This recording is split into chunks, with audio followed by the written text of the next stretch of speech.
ఈరోజు మనం చెప్పుకునే నీతి కథ తెలివైన కోడిపుంజు. అనగనగా ఓ అడవి. ఆ వనంలో ఓ జిత్తులమారి నక్క నివసిస్తుండేది. ఒకరోజున దానికి విపరీతమైన ఆకలి వేసింది. ఎంత వెతికినా ఆహారం దొరకలేదు. ఇంతలో దానికి చెట్టు కొమ్మమీద కూర్చుని ఉన్న కోడిపుంజు కనిపించింది. దాన్ని చూడగానే నక్కకు నోరూరింది. ఏదో విధంగా దాన్ని చంపి తన ఆకలి తీర్చుకోవాలనుకుంది.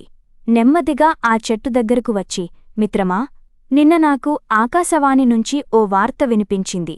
అదేంటంటే, ఇక మీదట మన అడవిలో జంతువులన్నీ కలిసిమెలిసి స్నేహితుల్లాగా జీవించాలట.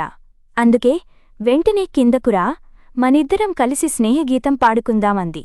జిత్తులమారి నక్క ఎత్తులను కోడిపుంజు పసిగట్టింది.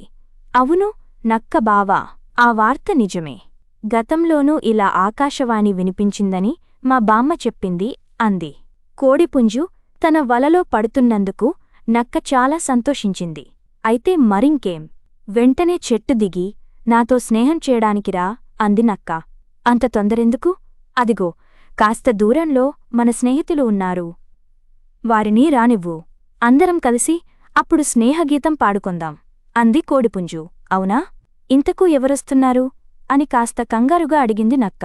తోడేళ్ళు, వేటకుక్కలు అని జవాబిచ్చింది కోడిపుంజు. వాటి పేరు వినగానే నక్కకు గుండె ఆగినంత పనైంది. వాటికి చిక్కితే చావు ఖాయమని లోలోపలే అనుకుందది. అలా భయంతో వణికిపోతున్నావెందుకు అని అడిగింది కోడిపుంజు. ఏం లేదు, వాళ్ళు బహుశా ఆకాశవాణి విని ఉండరనిపిస్తోంది. నేను వస్తా అనుకుంటూ నక్క అక్కడినుంచి పరుగు పరుగున వెళ్ళిపోయింది.